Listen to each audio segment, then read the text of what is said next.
Quand Thomas m'a dit qu'il n'en pouvait plus, que lui et Claire partaient, qu'ils avaient bien réfléchi et qu'ils ne pouvaient pas élever un enfant comme Mathieu, je n'ai pas compris tout de suite. Il m'a fallu plusieurs secondes pour assimiler ce que j'entendais.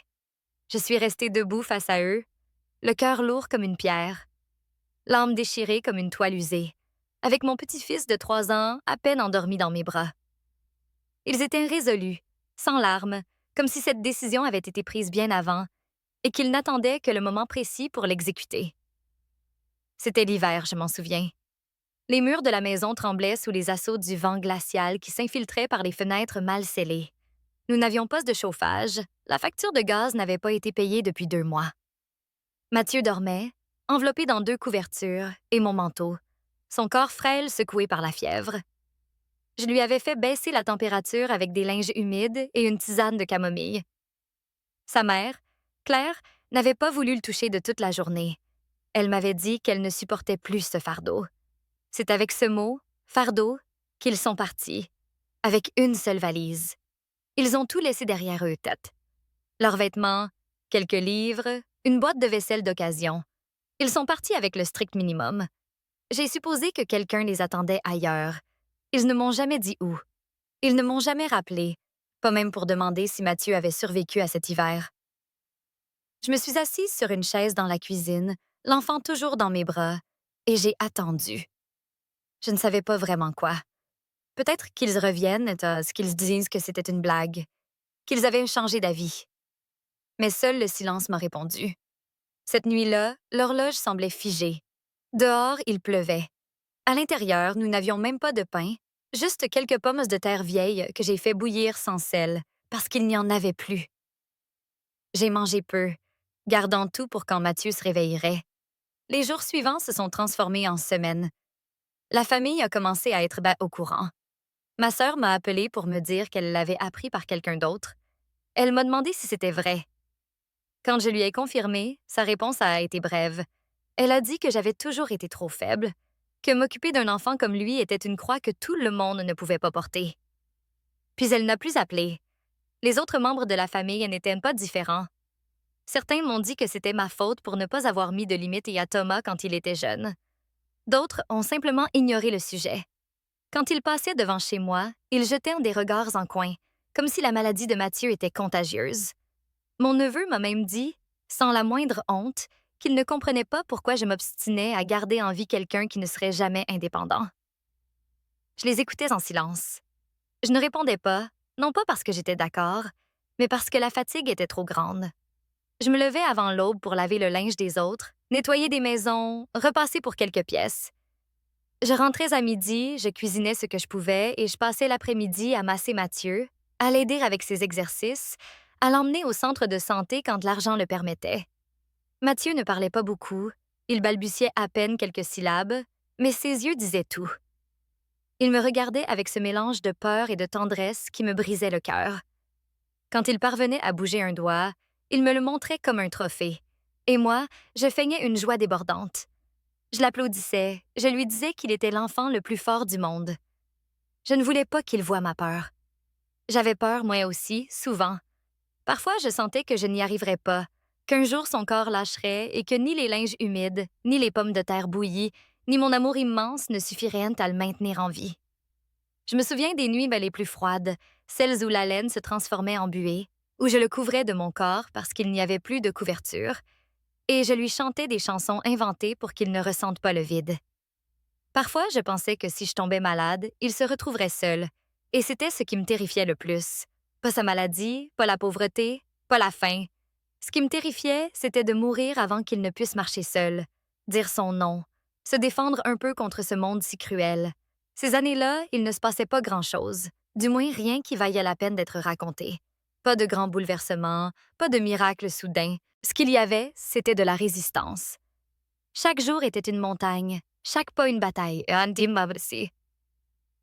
Et pourtant, nous continuions, parce que je ne pouvais pas l'abandonner comme les autres l'avaient fait, parce que dans son visage, je voyais l'innocence de quelqu'un qui n'avait pas demandé à venir au monde, mais qui était déjà jugé par lui. Parfois, en lui donnant à manger des petites cuillerées de purée, je me demandais ce que j'avais fait de mal comme mère. Avais-je trop gâté Thomas? Aurais-je dû être plus ferme avec Claire?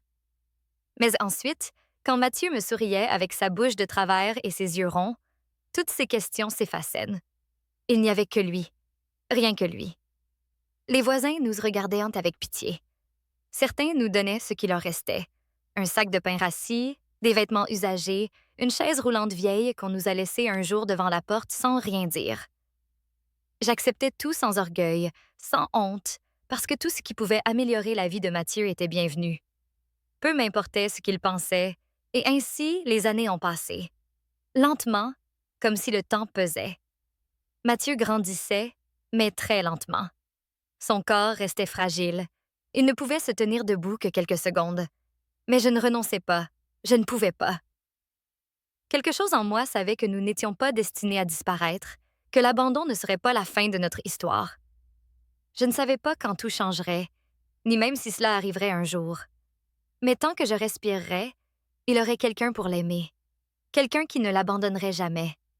Et c'était tout ce dont nous avions besoin pour continuer. Les années ont traîné en longueur.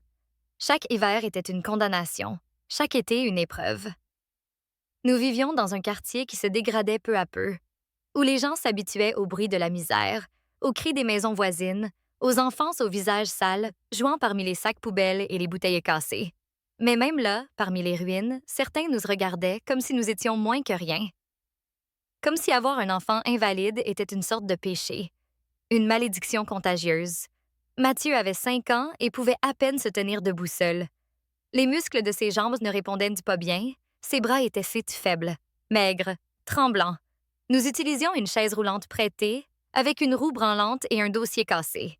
Chaque fois que nous sortions, même juste jusqu'au coin de la rue pour qu'il voie le soleil, je sentais les regards peser sur son corps comme des aiguilles.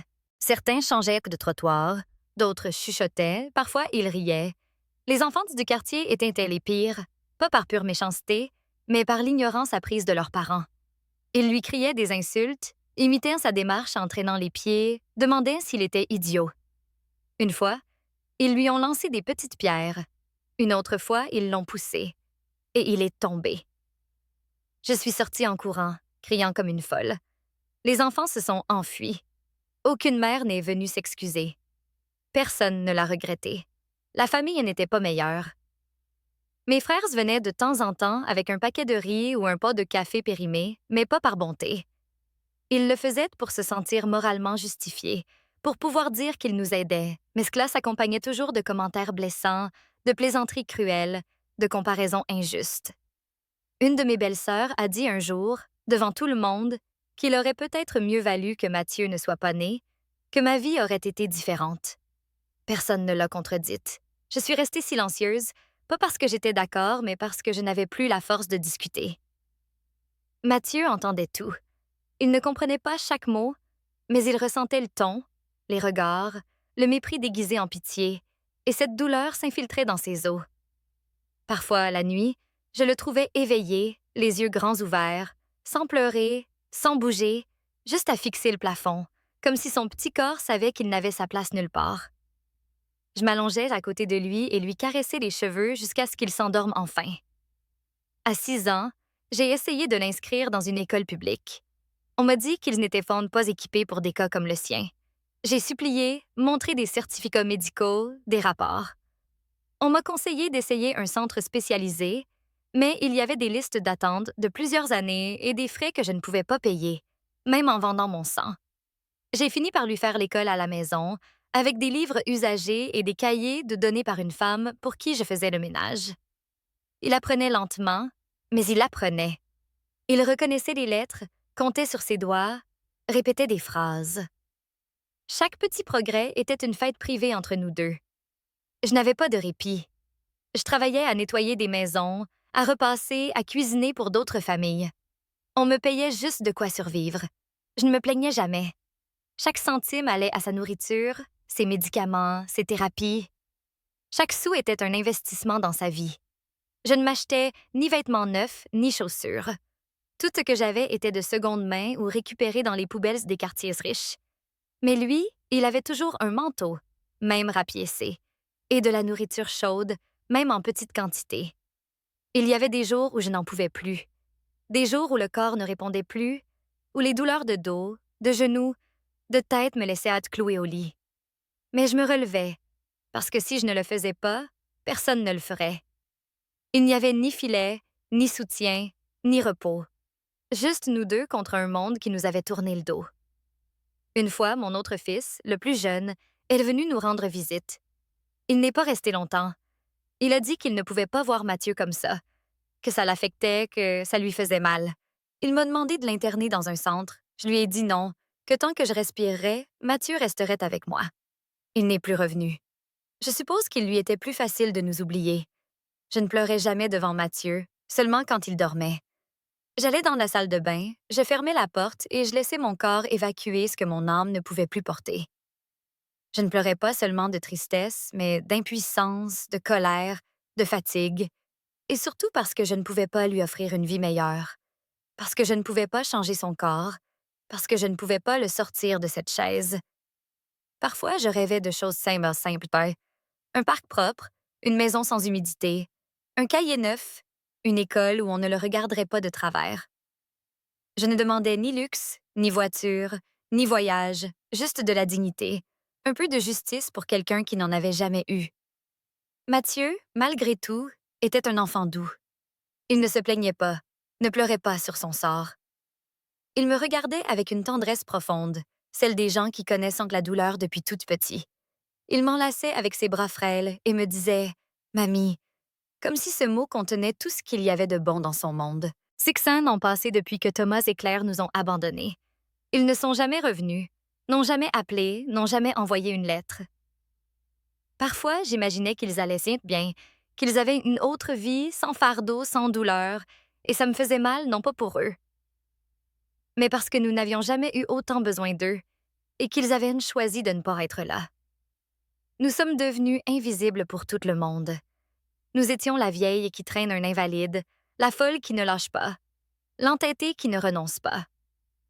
Nous sommes devenus 2 ombres qui résistaient au temps par la force de l'amour et du silence.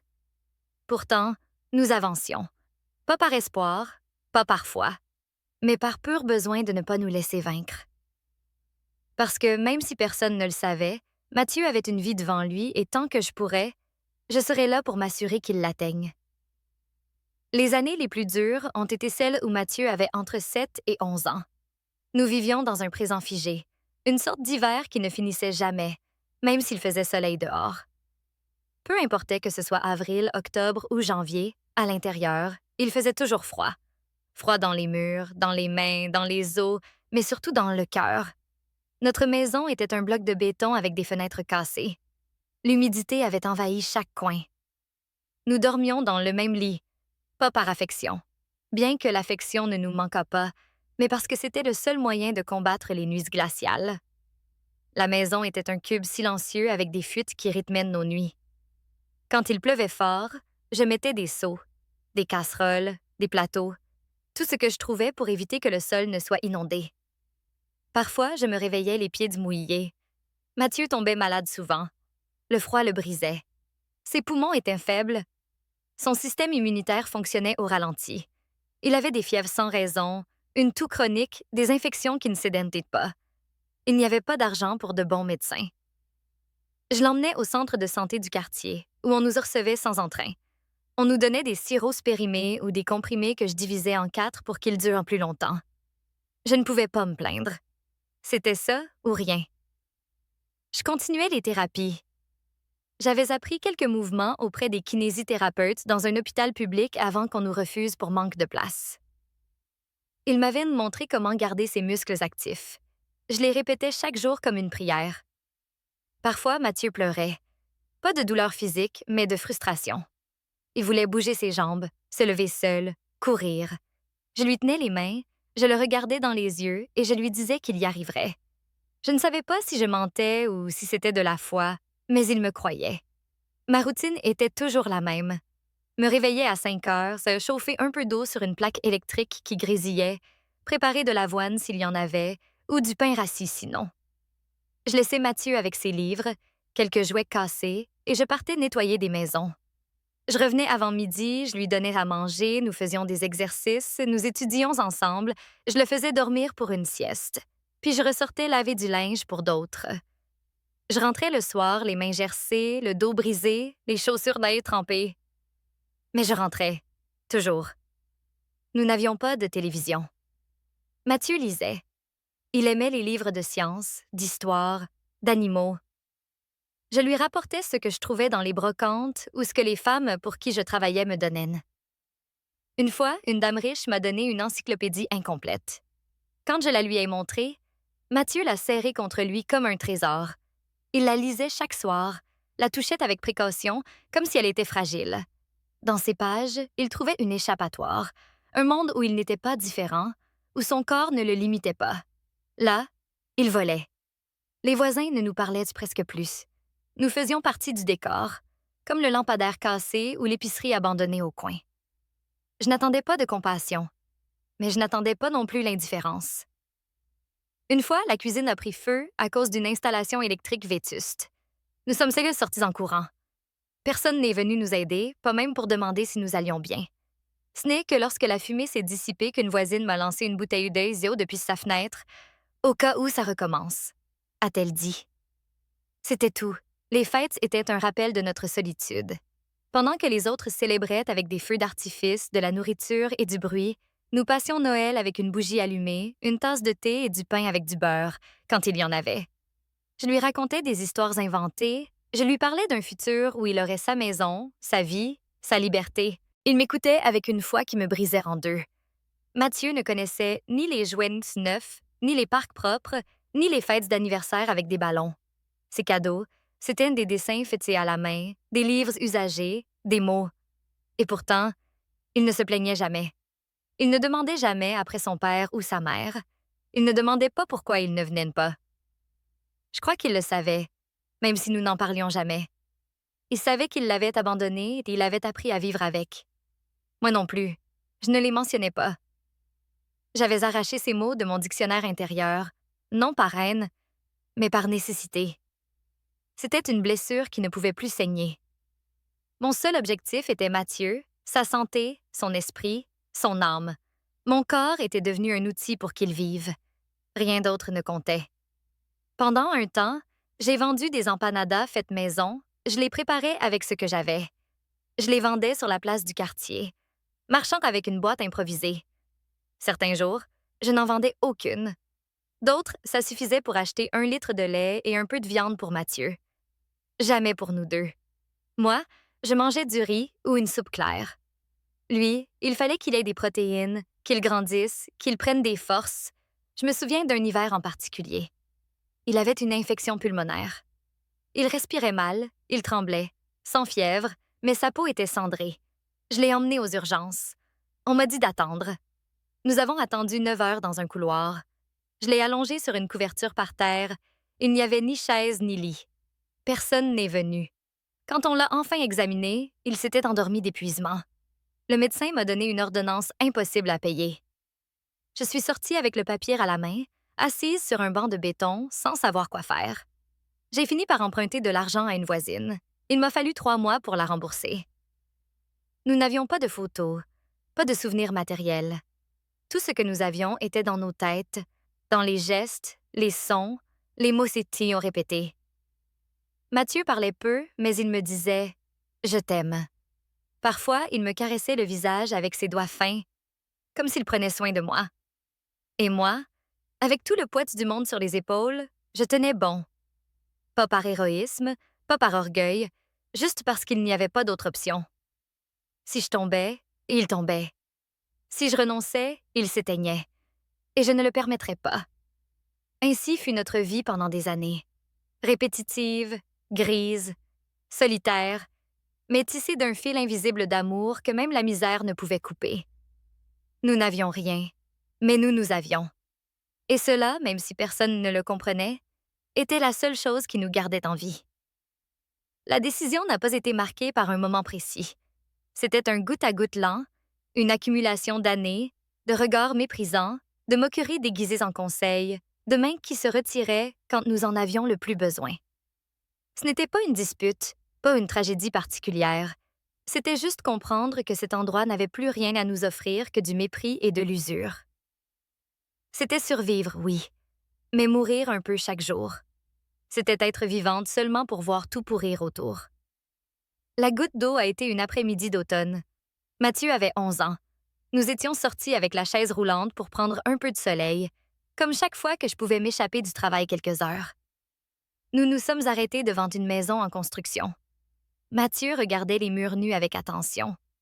Il aimait voir les choses se construire, comme si quelque chose de nouveau pouvait surgir de rien. Un groupe d'enfants est passé en courant, et l'un d'eux s'est arrêté pour l'observer. Je l'ai reconnu. C'était le petit-fils d'un vieil ami de mon mari décédé. Il m'a regardé, a regardé Mathieu et a crié quelque chose que j'ai du mal à répéter. Il a dit que Mathieu ressemblait à une poupée cassée, que c'était pour ça que son père était parti, que personne ne voulait porter un fardeau inutile. Je n'ai pas répondu, pas parce que je n'étais pas en colère, mais parce que j'étais pétrifiée. Ça m'a fait plus mal que prévu. Mathieu a baissé la tête, il n'a pas pleuré, mais il s'est couvert le visage avec les mains. Il n'a pas parlé pendant tout le trajet du retour. Cette nuit-là, il n'a pas dîné. Il est resté allongé en silence. Le lendemain, il n'a pas voulu sortir. Il m'a dit, avec une voix qui n'était plus celle d'un enfant, qu'il voulait vivre ailleurs, qu'il ne voulait plus qu'on le regarde comme ça. C'est lui qui me l'a demandé. J'y avais déjà pensé des centaines de fois, mais il me manquait la force, ou peut-être le courage. C'était tout recommencer, tout risquer. Mais ce jour-là, j'ai compris qu'il n'y avait plus de choix. Si je restais, il se fanerait. Et s'il s'éteignait, moi, ça aussi. J'ai commencé à planifier en silence. Je n'en ai parlé à personne. J'ai vendu quelques affaires, les rares que j'avais. Une vieille radio, une lampe, des chaises. J'ai économisé pièce par pièce pendant des semaines. J'ai cherché des options de location dans une autre ville où nous n'aurions pas de connaissances, où personne ne connaîtrait notre histoire. J'ai parlé à une femme pour qui je faisais le ménage. Elle avait une cousine qui louait une chambre en périphérie d'une ville moyenne. Elle me l'a proposé sans garantie, juste avec le premier mois d'avance. J'ai dit oui. J'ai empaqueté le peu que nous avions dans 2 sacs. Quelques livres, des vêtements d'usager, une couverture épaisse. Mathieu a dit au revoir à la maison sans regarder en arrière. J'ai fermé la porte sans clé, je l'ai laissé accrocher à la poignée. Nous ne devions rien à cet endroit. Nous partions avec le corps meurtri, mais le cœur intact. Le voyage a été long, inconfortable, silencieux. Mathieu ne se plaignait pas. Il me regardait avec ses grands yeux calmes, qui parlaient sans mots. Moi non plus, je ne disais pas grand-chose. Je lui tenais juste la main, bien fort. J'avais peur. Peur que ça tourne mal, que ce soit pire, que nous ne puissions pas continuer. Mais il n'y avait pas de retour en arrière. La nouvelle ville était bruyante, grise, mais différente. Nous ne connaissions personne et pour la première fois, c'était un avantage. Personne ne nous regardait avec pitié, personne ne nous rappelait notre passé, personne ne savait que nous étions les abandonnés, les inutiles, les seuls. La chambre était petite, avec un lit étroit, une cuisine partagée et une salle de bain dans le couloir, mais peu importait, c'était nouveau. C'était à nous. Mathieu regardait par la fenêtre les autobus passer. Il me demandait où ils allaient. Je lui disais qu'ils allaient dans des endroits où, peut-être, nous vivrions un jour. Il souriait sans rien dire. J'ai trouvé du travail rapidement. Nettoyer, garder des personnes âgées, laver du linge, n'importe quoi. Je le faisais avec plus d'énergie que jamais, pas parce que j'étais moins fatiguée, mais parce que j'avais maintenant un but. Ce n'était plus seulement survivre, c'était construire. Mathieu a commencé à changer. Son regard est devenu plus ferme. Son corps restait faible, mais il y avait une sorte de feu nouveau dans ses gestes. Il se levait seul, essayait de s'habiller sans aide, traînait ses jambes jusqu'à la table. Je l'observais en silence, avec un nœud dans la gorge. Quelque chose en lui s'éveillait, quelque chose qui avait été endormi trop longtemps. Je l'ai inscrit dans une école publique qui pratiquait l'intégration. Ça n'a pas été facile. J'ai dû supplier, insister, remplir des formulaires, mais ils l'ont accepté. C'était son premier vrai contact avec des enfants de son âge. Au début, il le regardait bizarrement.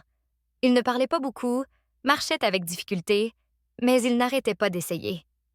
Quelques jours plus tard, un de ses camarades lui a prêté un cahier. Il a commencé à s'intégrer, doucement. Un jour, il est rentré avec une feuille sur laquelle il avait dessiné un drapeau.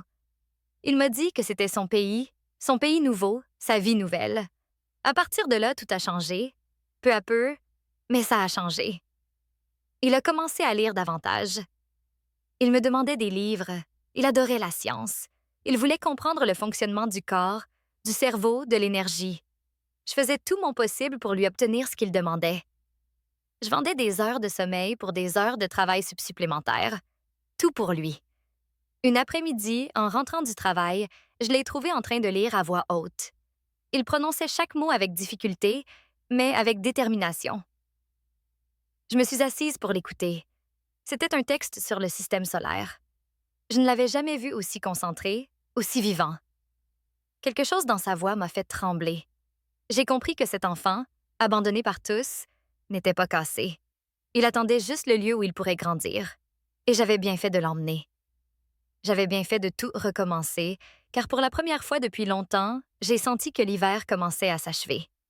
Nous étions arrivés dans un endroit différent, mais pas moins rude. La ville ne nous a pas accueillis avec des fleurs ni des opportunités. Elle nous a jetés, comme tant d'autres, dans la lutte quotidienne pour survivre. Mais ici, au moins, nous avions quelque chose que nous n'avions pas connu depuis des années. L'anonymat. Personne ne savait qui nous étions, d'où nous venions, quel fardeau nous portions. Et cela, après tant de douleurs visibles, était un soulagement. Nous pouvions commencer à écrire à partir de zéro, même avec un stylo usé et un papier déchiré. La pension où nous vivions était étroite et vieille. Les tuyaux faisaient du bruit la nuit, et les murs étaient si fins qu'on entendait les disputes des voisins comme si c'étaient les nôtres. Mais cette chambre était notre refuge. Nous avions un lit simple que nous partagions, une armoire donnée, une chaise qui servait à tout et un petit bureau où Mathieu lisait. Ce bureau a été mon premier grand cadeau. Je l'ai acheté à crédit, d'occasion, avec le bois écaillé, mais il l'a reçu comme s'il était en or. Il y posait ses livres, ses cahiers, ses rêves. Mon corps était usé. Je me levais avec des douleurs dans le dos, les jambes, les doigts gonflés. Je m'occupais d'une vieille dame qui vivait à 5 rues de là. Je la lavais, l'habillais, lui faisais à manger, lui lisais le journal. L'après-midi, je nettoyais des maisons. Parfois, je travaillais le week-end à laver les toilettes dans une station-service. Chaque centime avait une destination. La nourriture, le loyer, les médicaments de Mathieu, les fournitures scolaires. Il n'y avait pas de place pour les luxes ni pour le repos. Pourtant, tout était différent, parce que maintenant, je luttais pour plus que le quotidien. Je luttais pour un avenir, le sien. Mathieu s'est adapté mieux que je ne l'avais imaginé. L'école publique n'était pas parfaite, mais au moins, on le traitait avec respect. Les enseignants ont tout de suite remarqué son intérêt hors du commun. Il restait après les cours pour poser des questions. Il écrivait des résumés longs, lisait à la maison, comprenait des concepts complexes, bien au-delà de son âge. Une enseignante m'a appelée un jour pour me féliciter. Elle m'a dit qu'elle n'avait jamais vu un élève aussi déterminé, qu'il avait un potentiel incroyable. Je me suis émue, mais je n'ai pas pleuré devant elle. J'ai gardé mes larmes pour mon retour à la chambre. Je les ai laissées couler en silence pendant que Mathieu dormait. Des larmes nouvelles, pas de douleur mais d'orgueil, de soulagement, d'espoir. Avec le temps, son corps a changé aussi. Il tombait moins. Il avait plus d'équilibre, plus de force. Ses jambes s'affermissaient. Nous faisions des exercices tous les jours. Je massais ses muscles, je l'aidais à s'étirer, à bouger, à défier son corps. Il donnait tout de lui. Il ne renonçait jamais, ne demandait jamais d'arrêter, ne disait jamais « assez ». Je l'ai emmené à une consultation dans un hôpital public de la ville. Le spécialiste m'a regardé avec surprise. Il m'a dit que les progrès de Mathieu étaient rares, qu'avec une thérapie constante, il pourrait peut-être marcher sans aide dans quelques années. Je ne voulais pas trop espérer, mais je l'ai écouté attentivement et nous sommes sortis de là plus légers. Une après-midi, en lavant du linge dans la cour derrière, je l'ai vu par la fenêtre. Il était debout, sans s'appuyer sur rien, lisant à voix haute. Il tremblait un peu, mais il tenait. Il est resté ainsi plus de 5 minutes, puis il s'est assis doucement. Je suis entrée sans rien dire. Il m'a vu, m'a souri et m'a dit qu'il y était presque, que bientôt il n'aurait plus besoin de la chaise. Je me suis approchée, lui ai caressé la tête et lui ai préparé une tasse de lait chaud. Pas besoin de dire plus. Nous avons commencé à avoir des routines.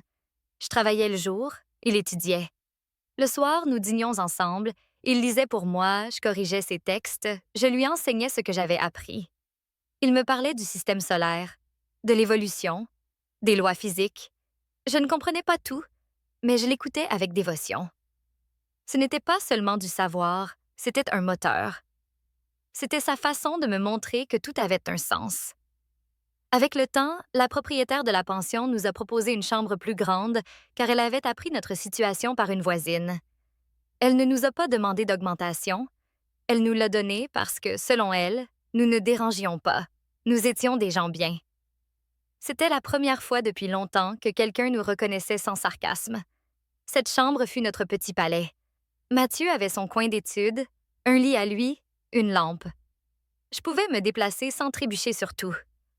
Nous avions de l'espace pour respirer. Je me sentais riche, non pas par l'espace, mais par la dignité. Mathieu a commencé à se distinguer dans des concours scolaires. Il gagnait des médailles, des diplômes, des livres. Il les rapportait comme des trophées de guerre. Je les accrochais au mur, l'un à côté de l'autre. Chaque récompense était une victoire contre ceux qui disaient qu'ils ne valaient rien. Nous restions sans luxe, mais un nouveau mot s'était installé entre nous: l'avenir. Et avec lui, nous repoussions chaque jour un peu plus loin les limites que le monde nous avait imposées. Je l'ai vu marcher sans aide pour la première fois un matin froid de mai. Ce n'étaient que quelques pas courts, hésitants, les bras tendus comme s'il avançait dans le noir. Il n'a rien dit. Moi non plus, je l'ai juste regardé faire. Il était dans le couloir de la pension et à chaque pas, le plancher craquait comme s'il saluait l'exploit. Quand il s'est arrêté, il m'a regardé avec un mélange de peur et de fierté. Je l'ai serré dans mes bras, je l'ai pressé contre moi et j'ai senti tout mon corps trembler. Pas d'effort, mais d'émotion. C'était le premier signe concret que son corps n'était plus le même. Ce que nous avions fait pendant des années, les massages, les exercices, les thérapies maison, les marches avec aide, les postures contrôlées, commençaient à porter ses fruits. Lentement, mais sûrement. Mathieu n'était plus l'enfant brisé d'autrefois. Il était maintenant un adolescent en construction, une promesse qui s'ouvrait un chemin avec douleur, mais avec détermination. Les médecins ont confirmé ce que nous suspections. Ses progrès étaient remarquables. Il n'avait plus besoin de la chaise roulante pour de courts trajets. Il pouvait rester debout plus longtemps. Ses muscles étaient plus résistants, sa colonne plus solide, sa respiration plus maîtrisée. Ils l'ont félicité. Ils m'ont félicité. Ils ont dit que peu de gens allaient aussi loin, que j'avais fait un travail incroyable. Ils ne savaient pas ce que ça avait coûté. Ils n'avaient aucune idée de ce que cela avait impliqué. Mathieu, lui, ne s'arrêtait pas. Il continuait ses études, sa curiosité insatiable, sa manière infatigable d'absorber le monde. Il a commencé à s'intéresser à des sujets plus complexes. La philosophie, la politique, la structure de l'État. Il lisait sur les systèmes de gouvernement, l'histoire du 20e siècle, les leaders qui avaient changé des pays. Il me parlait pendant des heures, comme si j'étais une élève. Et bien que je ne comprenne pas tout, je l'écoutais, fascinée. Une après-midi, il m'a dit qu'il voulait étudier le droit, qu'il voulait aider ceux qui, comme lui, avaient été abandonnés, discriminés, oubliés par le système. Il m'a regardé avec cette gravité mêlée de tendresse et m'a dit qu'il voulait devenir quelqu'un d'important, pas pour la gloire, mais pour faire quelque chose d'utile. J'ai hoché la tête sans rien ajouter. J'avais un nœud dans la gorge qui ne s'est pas défait de toute la nuit. Les jours se sont organisés. Je travaillais moins, car Mathieu a commencé à donner des cours particuliers à d'autres enfants. Il les aidait en mathématiques, en français, en histoire. Il gagnait peu, mais c'était son premier revenu. Avec ça, il achetait des livres, un sac à dos neuf, parfois une tarte à partager avec moi. Chaque geste était une déclaration d'amour sans mots. Son corps le trahissait moins. Il avait encore des moments de faiblesse, des tremblements, des chutes, mais ils étaient moins fréquents. Je l'ai vu courir, trébucher, se relever seul. Je l'ai vu bouger avec plus d'assurance. Je l'ai vu se tenir devant une classe et parler d'une voix ferme.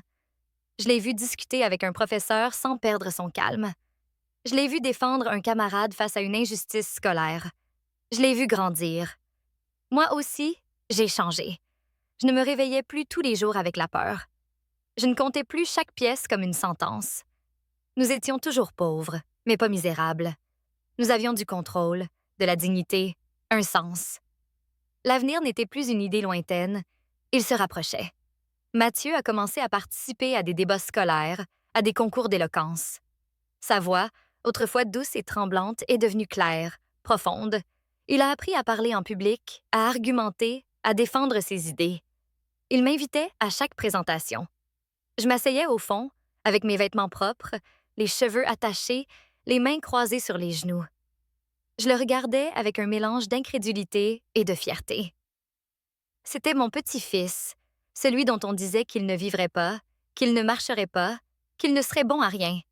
Maintenant, il était là, debout, parlant de justice, d'égalité, de droit. Un jour, il a remporté un concours d'éloquence pour les jeunes de la ville. Le prix était un voyage dans la capitale pour représenter la région dans une compétition nationale. Nous n'étions jamais sortis au-delà des limites du quartier. Nous n'avions jamais pris le train. Ce fut tout un événement. Je l'ai accompagné. Nous avons dormi dans un hôtel modeste, partagé un plat dans un restaurant bon marché. Nous avons marché dans des rues, ce que nous n'avions vu que dans les livres. Lors de la compétition, Mathieu a parlé de la dignité des personnes handicapées. Il a parlé de moi, sans me nommer. Il a parlé de la manière dont la société punit deux fois, d'abord par l'abandon, ensuite par l'indifférence. Son discours a ému tout le monde. Il a gagné non par pitié, mais par mérite, car il parlait avec l'autorité de celui qui connaît le fond et a appris à en sortir. À notre retour, on l'a accueilli à l'école comme un héros. On lui a fait une cérémonie, on lui a offert des livres, une distinction. Je l'observais depuis le côté. Je ne me suis jamais mise au centre, je ne me suis jamais crue protagoniste, mais au fond, je savais que ce succès était aussi le mien, que chaque pas de lui était un pas de moi, que son corps fort était le fruit de mes mains, que son esprit libre était né de mes silences. Nous avions accompli quelque chose qui semblait impossible. Transformer la douleur en élan, la pauvreté en résistance, le rejet en force. Et nous ne savions pas encore que le meilleur était à venir. À 15 ans, Mathieu était une autre personne. Son corps, toujours mince, avait gagné en solidité. Il marchait avec assurance, avec juste une légère trace de sa difficulté passée qui ne le définissait plus. Son visage, autrefois pâle et immobile, portait désormais une énergie nouvelle.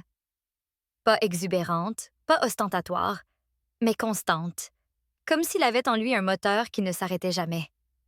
Je le remarquais surtout le soir. Pendant que les autres dormaient, il restait éveillé, sous la lampe, entouré de livres, de cahiers, de résumés. Il étudiait avec une concentration qui me faisait peur. Il ne se distrayait pas, ne se plaignait pas, n'abandonnait rien à moitié.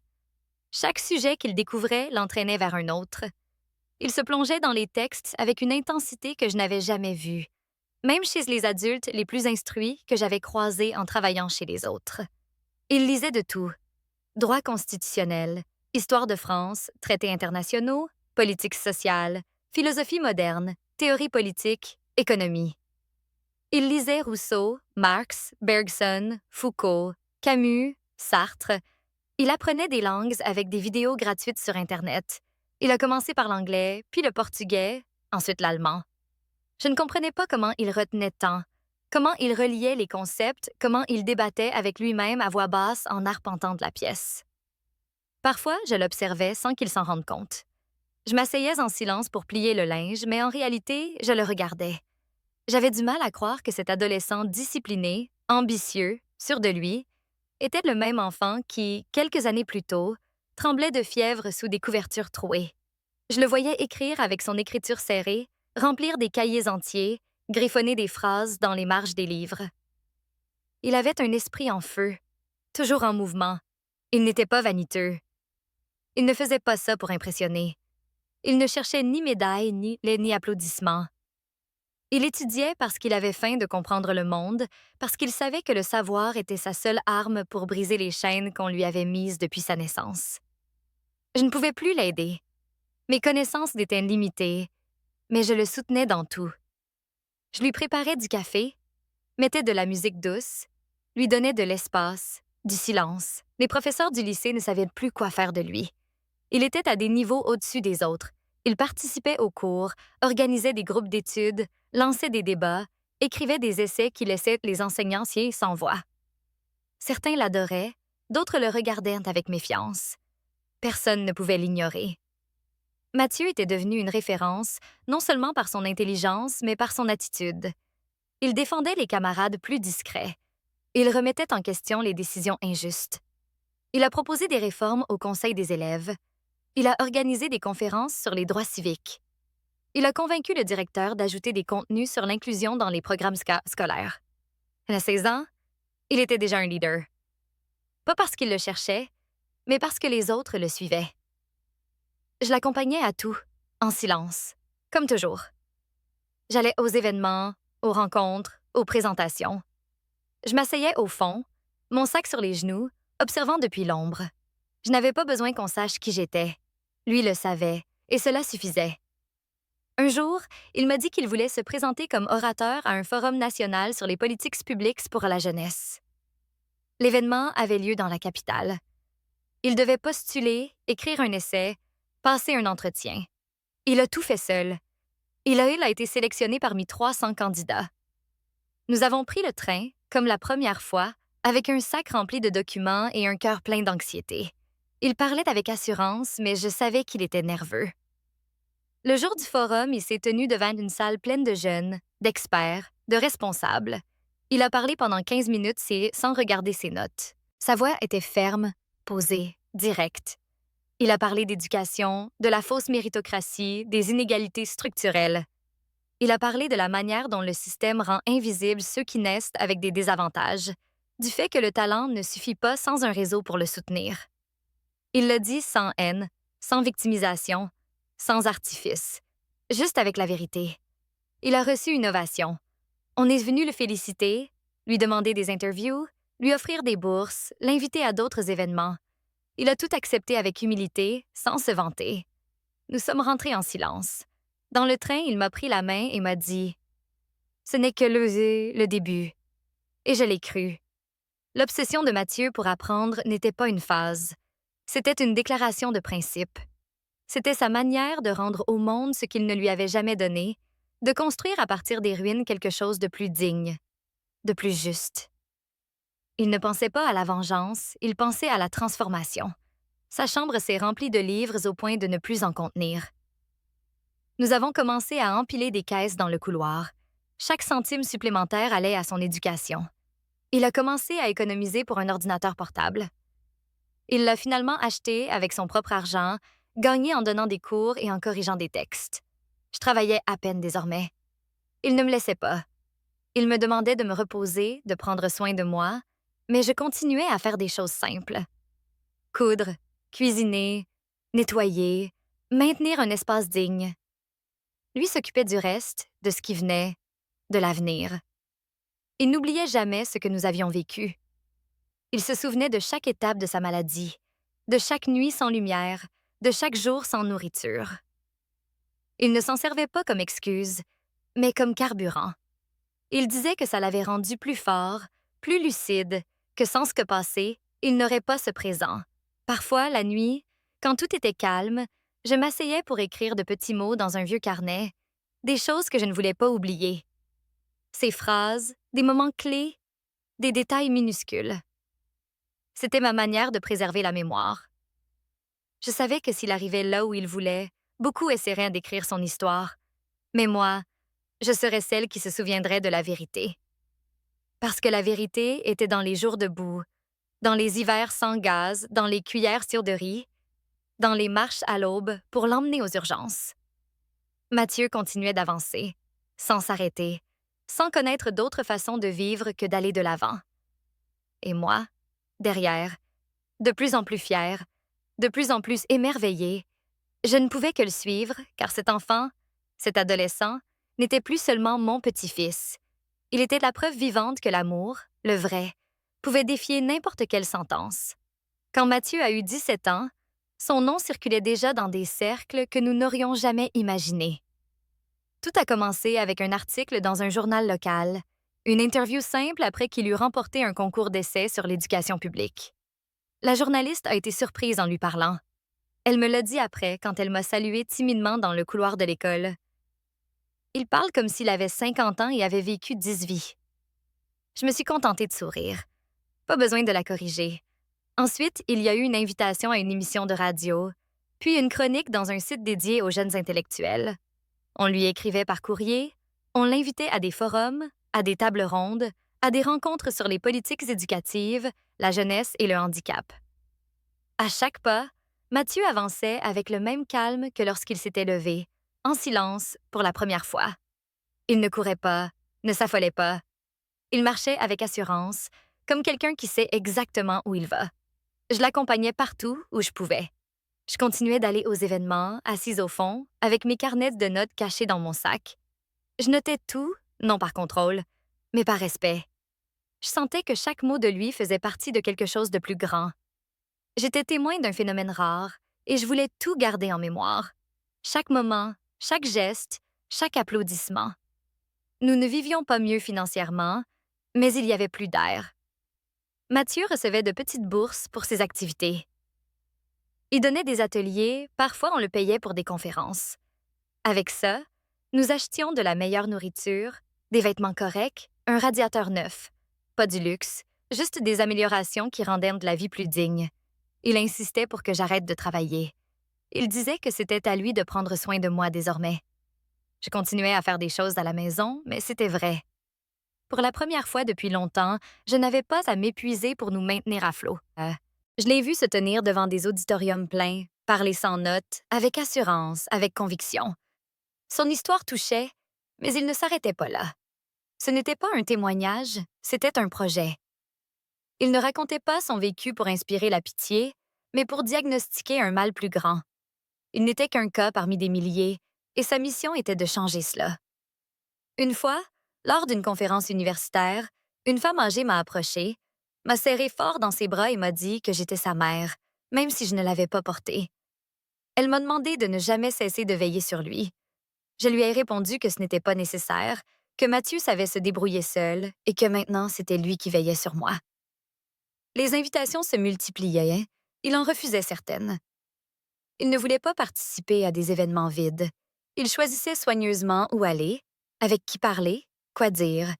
Il n'était plus seulement un jeune brillant, il était une référence. Beaucoup le suivaient. On commençait à parler de lui comme d'une promesse politique. Il ne disait rien, souriait, continuait d'étudier, de lire. Il a postulé à une université publique dans la capitale. Il a été accepté sans difficulté, non seulement pour ses notes, mais pour ses écrits, son engagement social. Il s'est préparé seul. Je l'ai aidé comme je pouvais. Je lui ai cousu ses vêtements, préparé ses affaires, tout organisé. Je l'ai accompagné pour s'installer. C'était un petit appartement partagé avec 2 autres garçons. Il avait sa propre chambre, une cuisine modeste, une salle de bain. Quand je l'ai laissé là, j'ai eu du mal à partir. Nous n'avions jamais été séparés, mais je savais que c'était nécessaire. Je lui ai laissé un sac avec de la nourriture, une couverture et une lettre. Je lui ai écrit que j'étais fière de lui, que je le serais toujours, et que quoi qu'il arrive, je serais là. Il m'a serré fort, comme quand il était petit. Il m'a dit de ne pas m'inquiéter, qu'il était temps pour lui de voler. Je suis rentrée seule. La chambre semblait plus vide. J'ai rangé ses livres, ses papiers, sa chaise. J'ai laissé son bureau intact. Je ne pouvais pas encore toucher à tout ça. Mais je n'ai pas pleuré, pas de tristesse. C'était une solitude différente, teintée de soulagement. Il était là où il devait être, et moi aussi. Nous nous parlions tous les jours. Il me racontait ses cours, ses professeurs, ses débats. Il m'envoyait des photos de ses livres, de ses camarades, des murs couverts de citations. Il disait que c'était difficile, qu'il se sentait parfois seul, mais qu'il n'abandonnerait pas. Je le croyais, comme toujours. Avec le temps, il s'est distingué à l'université. Il publiait des articles, était invité à donner des conférences, interviewé dans des médias nationaux. Son nom circulait dans d'autres cercles, plus seulement comme étudiant brillant, mais comme figure publique en devenir. Une après-midi, il m'a appelé pour me dire qu'il voulait se présenter comme candidat à un conseil municipal de jeunesse. C'était juste un premier pas pour le pouvoir, mais pour avoir une voix, pour commencer à changer les choses de l'intérieur. Je lui ai dit que j'étais avec lui, que je le serais toujours. Et c'est ce qu'il a fait. Il s'est présenté, a fait campagne avec peu de moyens, en marchant, en parlant, en convainquant avec ses idées. Il ne promettait rien de magique. Il parlait avec clarté, avec honnêteté. Il a gagné d'une courte tête, mais il a gagné. Mathieu n'était plus seulement un étudiant brillant. Il était maintenant une figure publique. Il avait des responsabilités, des équipes, des réunions. Il continuait d'étudier, mais il légiférait aussi, proposait, intervenait. Il devenait un acteur actif de la vie de sa ville. Et moi, comme toujours, je restais en retrait, silencieuse, fière, observant comment ce petit-fils, autrefois méprisé par tous, était maintenant écouté par beaucoup. Et le meilleur était encore à venir. Le jour où Thomas est revenu, il n'y a eu aucun signe avant-coureur, ni appel, ni lettre, ni message. Il est simplement apparu. Une voisine m'a dit qu'un homme avait demandé après moi qu'il était resté devant le portail, à fixer la maison sans oser frapper. Je n'ai pas réagi immédiatement. Le nom de Thomas était presque un écho dans ma mémoire. Je ne l'avais pas prononcé depuis des années, encore moins pensé à lui clairement. Une semaine plus tard, il est revenu. Cette fois, il a frappé. Quand j'ai ouvert la porte et que je l'ai vu là, avec un manteau usé et une expression indéchiffrable, mon corps s'est raidi. Ce n'était ni de l'émotion ni de la haine. C'était une paralysie face à quelque chose qui n'aurait pas dû revenir. Je n'ai pas dit son nom. Lui non plus n'a pas dit le mien. Il a juste demandé s'il pouvait entrer. Je l'ai laissé passer, par politesse, rien d'autre. Il s'est assis au bout du canapé, regardant autour de lui comme s'il mesurait combien tout avait changé. Il a dit qu'il avait entendu parler de Mathieu, qu'il l'avait vu à la télévision, lu dans les journaux, qu'il n'en revenait pas de ce qu'il avait accompli. Il a dit que Claire aussi l'avait suivi de loin, qu'ils étaient fiers, qu'il voulait lui parler. Je ne lui ai pas répondu tout de suite. Je l'ai laissé parler. Il a pu débiter des phrases vagues sur les erreurs du passé, les décisions difficiles, les moments durs qu'ils avaient vécus eux aussi. Il parlait beaucoup, mais ne disait rien. Il n'a pas demandé pardon, il n'a pas pleuré, il a juste essayé de justifier l'injustifiable. Il m'a demandé de l'aider à renouer avec son fils, de servir d'intermédiaire, de lui dire que tout n'était pas ce qu'il semblait, que c'était d'autres temps, qu'ils étaient maintenant dans un autre état émotionnel.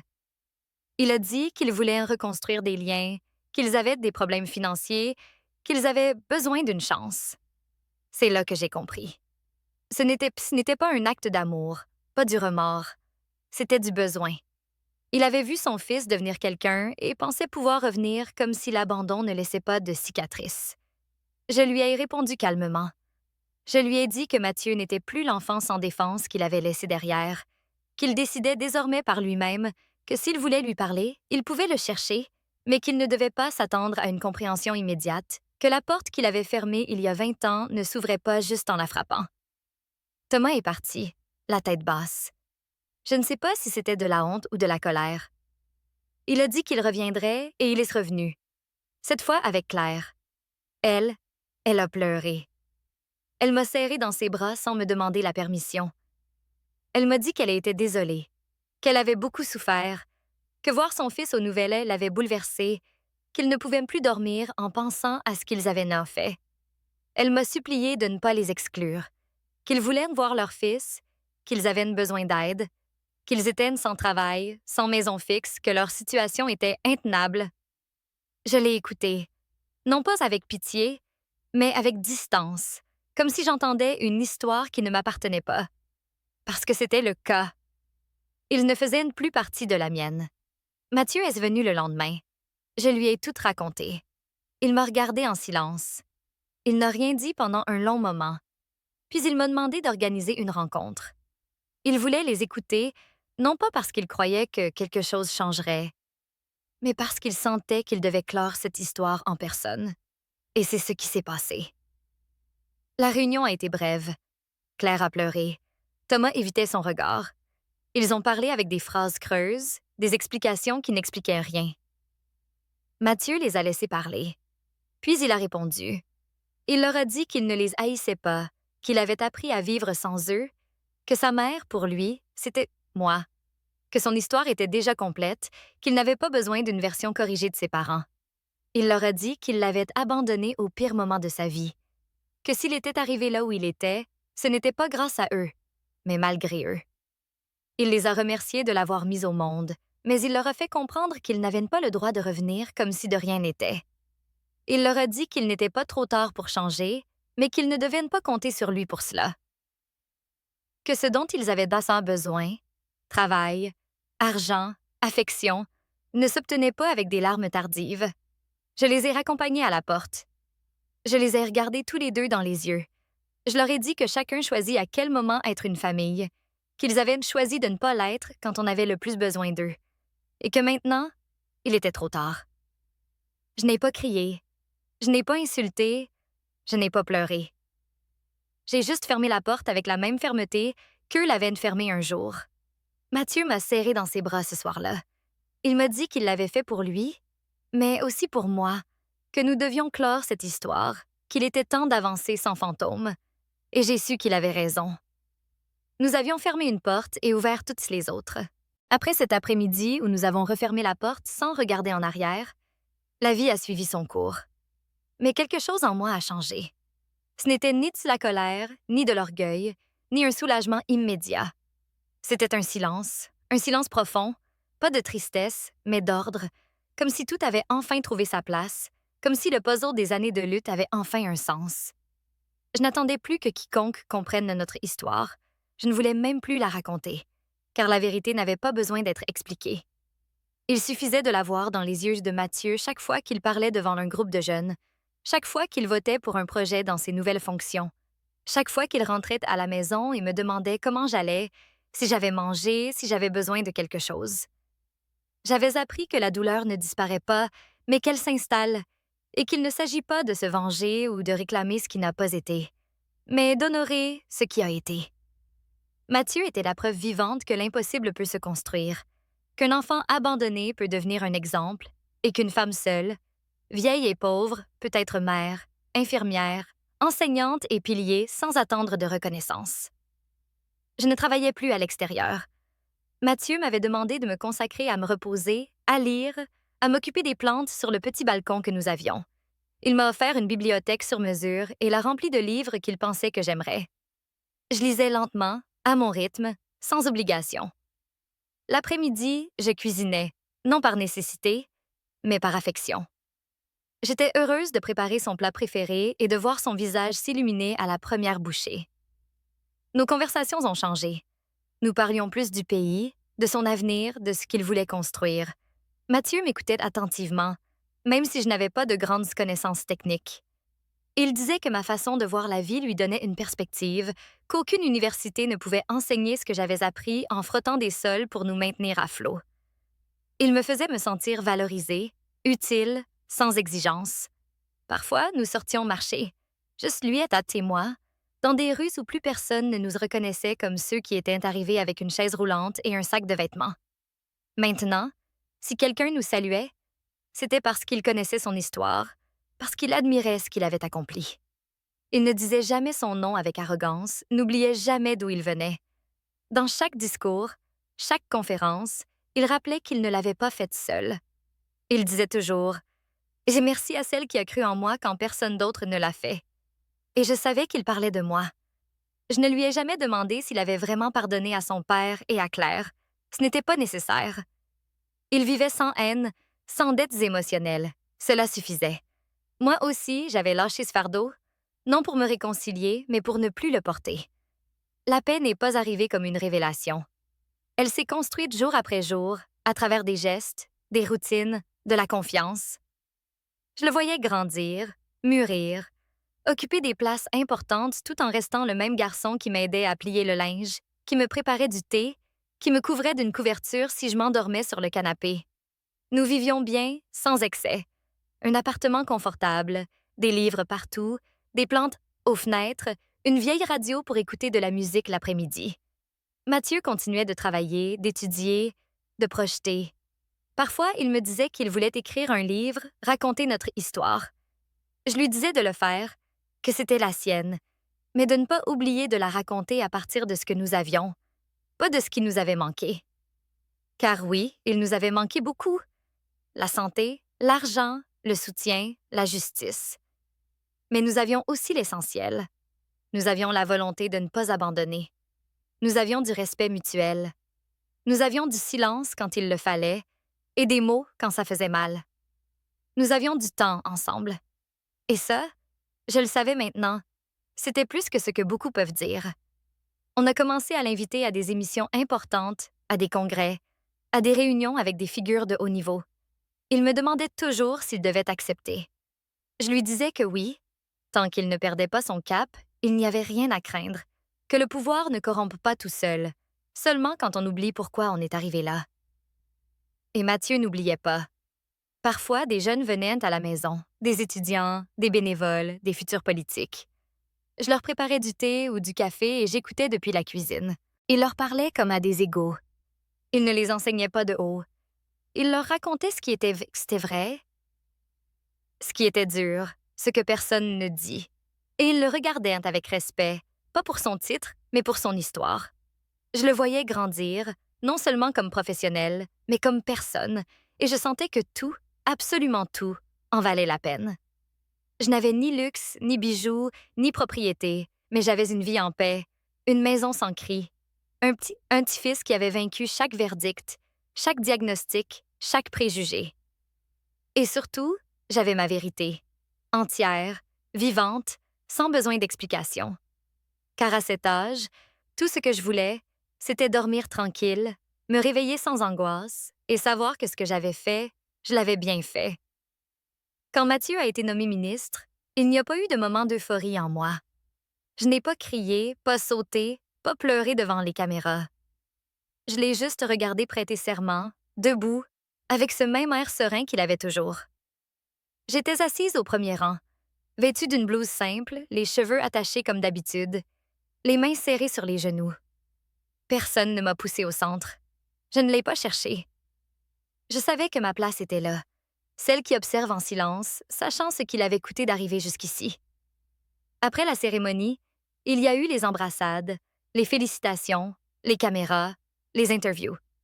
Il s'est approché de moi, m'a pris la main et, sans un mot, m'a remercié pour tout. Je l'ai compris. Nous n'avions pas besoin de parler. Tout avait été dit depuis des années, dans chaque repas chaud, chaque nuit sans sommeil, chaque jour où nous avions survécu alors qu'il n'y avait rien. Mathieu n'est pas devenu arrogant. Il continuait de se lever tôt, de lire comme s'y passait encore des examens, d'écouter plus qu'il ne parlait. Il était jeune, mais il avait une maturité rare, forgée dans le manque, pas dans les études. Dans chaque décision importante, il me consultait, pas comme conseillère, mais comme boussole. Il n'avait pas besoin de mon avis technique, mais de savoir si ce qu'il faisait était fidèle à ce qu'il avait amené là. Nous vivions dans la même ville, dans des appartements séparés, mais proches. Il a insisté pour que j'aie le meilleur. Il m'a proposé des maisons, un chauffeur, une aide domestique. J'ai accepté le minimum, un endroit calme, chaleureux, avec un jardin pour mes fleurs et mes livres, une bibliothèque où j'ai rangé tout ce qui était à lui. Ses discours, ses médailles, ses photos. Évaté aussi mon vieux carnet, celui où j'écrivais tout depuis ses 5 ans. Je le gardais comme un secret, non par honte, mais par respect. Parfois, on me demandait des interviews. On me cherchait pour écrire des articles sur la femme derrière le leader. Je répondais toujours la même chose. Je ne suis derrière personne. Nous avons marché ensemble depuis toujours, et c'était la vérité. Je ne l'avais pas suivi. Je l'avais poussé, j'avais ouvert le chemin, nettoyé la boue, essuyé sa sueur, donné la baise. Lui avait fait le reste, car j'étais arrivée jusqu'où je pouvais, et il était allé plus loin. Mathieu a créé de nouveaux programmes, porté des lois importantes, visité des hôpitaux, parcouru des quartiers oubliés, enlacé des enfants aux histoires semblables à la sienne. Il n'utilisait jamais son passé pour se victimiser, mais il ne le cachait pas non plus. Il disait qu'on ne peut pas changer ce qu'on ne nomme pas, et qu'il était la preuve que quand il y a une volonté politique et un amour véritable, les vies peuvent pas prendre un tournant. Son histoire inspirait, pas parce qu'elle était parfaite, mais parce qu'elle était réelle. J'avais plus de 70 ans. Mon corps était plus lent, mes journées calmes. Je me réveillais avec le soleil, arrosais mes plantes, écoutais de la musique douce, écrivais des lettres que je n'envoyais pas. Parfois, des jeunes venaient me rendre visite, m'enlacer, me remercier. Certains disaient que Mathieu les avait empêchés d'abandonner. Je les regardais, leur offrais une tasse de thé et leur disais qu'ils s'étaient sauvés eux-mêmes, que lui n'avait fait que leur rappeler qu'ils en valaient honte la peine. Un jour, une éditrice m'a contactée. Elle m'a proposé d'écrire un livre sur notre histoire.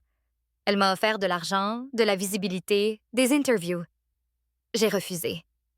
J'ai dit que cette histoire ne m'appartenait pas entièrement, que si quelqu'un devait la raconter, c'était Mathieu. Mais je lui ai donné mon carnet. Je lui ai dit que s'il était publié un jour, il ne fallait pas changer une virgule, car c'était tout ce que j'avais. La vérité écrite de ma main tremblante, nuit après nuit, pendant qu'il dormait à côté.